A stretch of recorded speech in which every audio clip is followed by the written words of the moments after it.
The opinions expressed are those of the host. The material is for informational purposes only.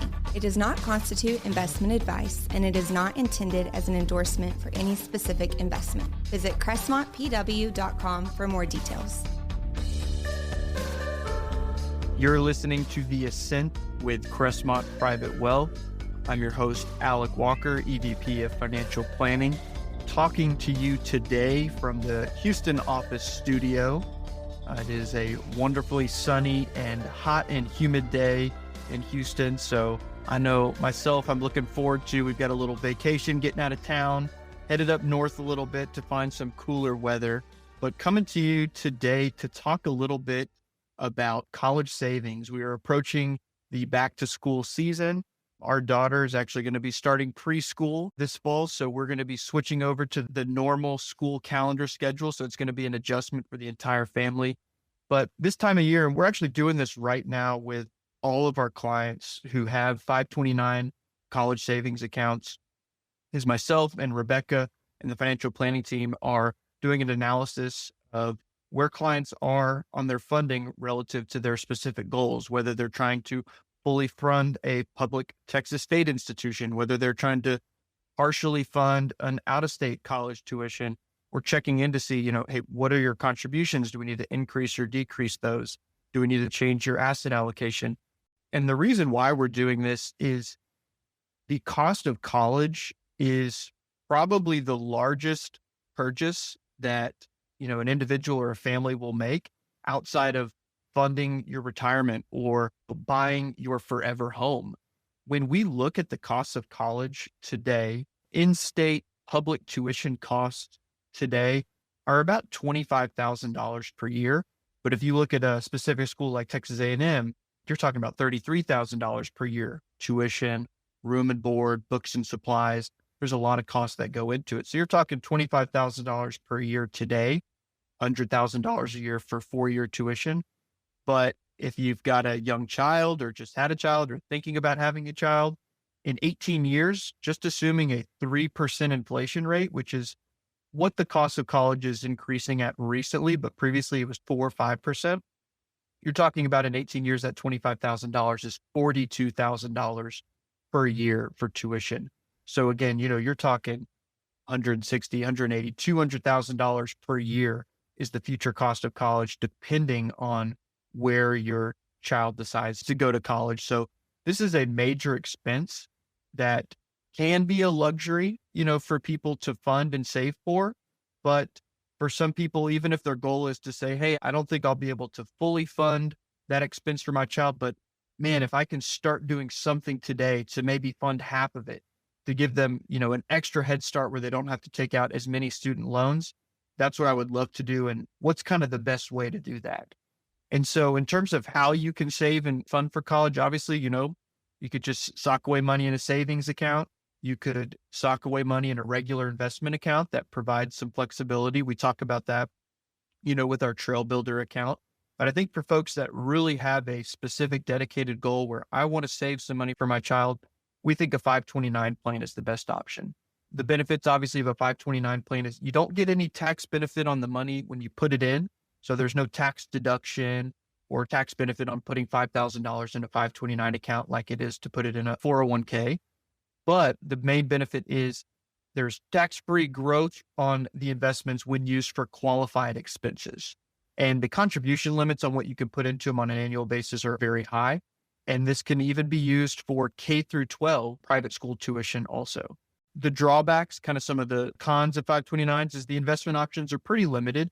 But, you can get low-cost index funds that are aggressively allocated.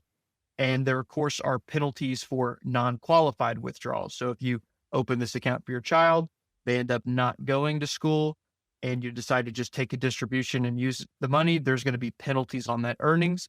But we'll talk a little later on some of the new workarounds that increase the flexibility for the accounts. And then finally, there can be some impact on financial aid. If you have a 529 account in your name, and your child's applying for financial aid, that can count against you, though that impact is pretty minimal. So again, we view the 529s is the major benefit for a lot of the clients that we work with. Putting money in on a monthly basis or annual basis and being consistent with those. And, we work with them to kind of run analysis. We use specific schools using data from College Board websites, pulling in actual tuition data to see where we're on track. Are we funding 75%? What's the projection? Are we funding 112%? And maybe we need to roll back on some of our contributions that we've gotten ahead of. So these are the analysis that we're running right now.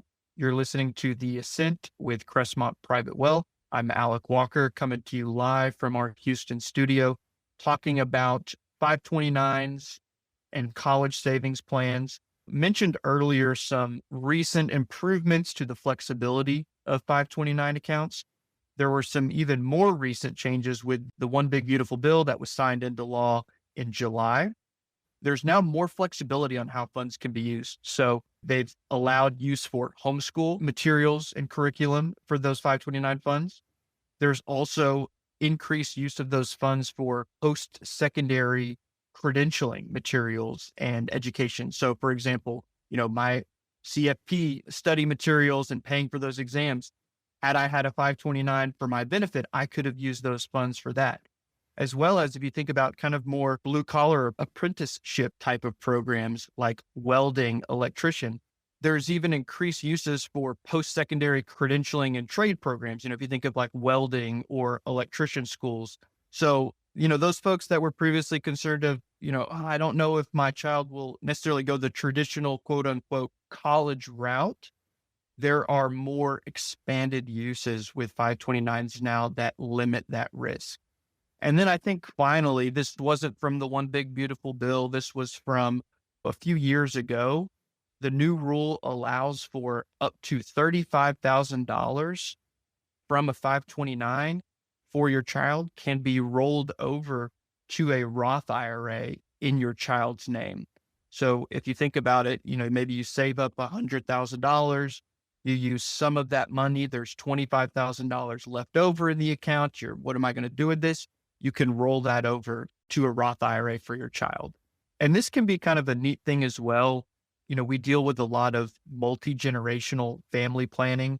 I've got many client relationships where we're working with the grandparents that are at the summit and they're retired and their children are clients and their children are now having kids and opening 529s. And so the grandparents are wanting to fund and help out. And so there's a few ways that they're kind of approaching that. Sometimes this can be done via just gifting money directly to the kids. And then the kids can then take that money and put it into their own 529 that they've opened up for their own children, the grandkids in that scenario. Or, some of the grandparents, they want to maintain ownership of the account so they can open up their own 529 with their grandchild named as the beneficiary. And with a few clients, we've even said, hey, this is kind of extra for them. If they don't use it, we don't want it to go to waste. So we've kind of done the calculations to, okay, how much money should we put in today so that when they're 18, there's around $35,000 in there. So if they don't use it, they could roll that money into a Roth IRA for the child. So we run that calculation and kind of check in every couple of years to see if we're on track and if we need to make any modifications to that. So there's lots of nuances and little things that we can be doing to plan around this based on the client's specific situation and specific purpose. One thing that I really like about the 529 plans that we offer is, if you think about it, whether it's birthdays, Christmas, holidays, lots of schools nowadays do graduation when you're moving from elementary to middle or middle to high school. And, so there's parties or celebrations or families want to provide gifts.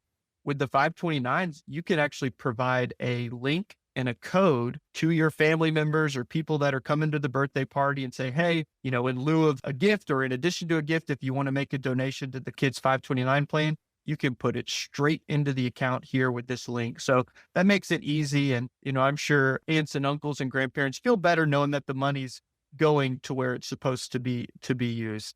The second piece around saving for college is maybe on the flip side when you're looking at your student debt. And so obviously we work with a lot of clients on the Trailhead or the Ascent that have graduated and are out of school, and they may have some undergraduate or graduate level student debt that they're working on paying off and paying down.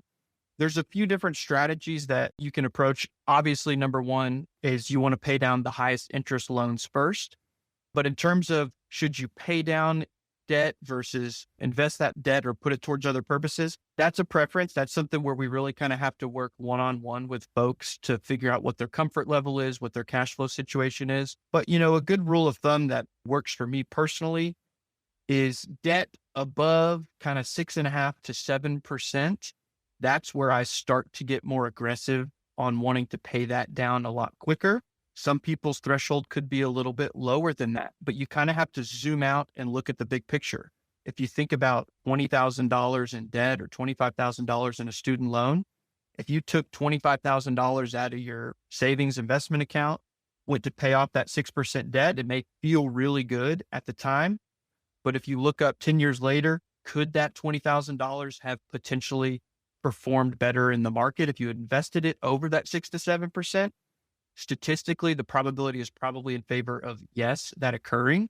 So that's where it's really important of working closely with an advisory team to manage that. Does it make sense? And working on your specific situation. The final thing that I'll leave listeners with, is talking about college, going to school. I went to the University of Houston, where I graduated there with their business program.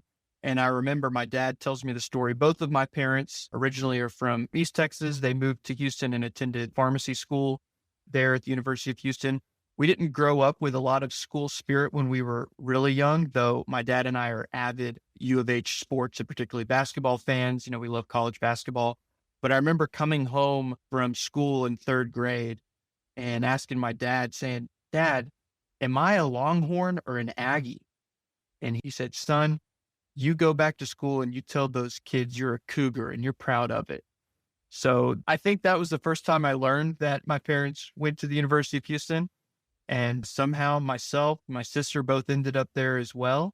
So we'll see if the tradition continues. I've got 2 529s for our kids now, trying to fund them as best as we can, and we'll see where that takes us. You can find us online at crestmontpw.com or contact us via info@crestmontpw.com.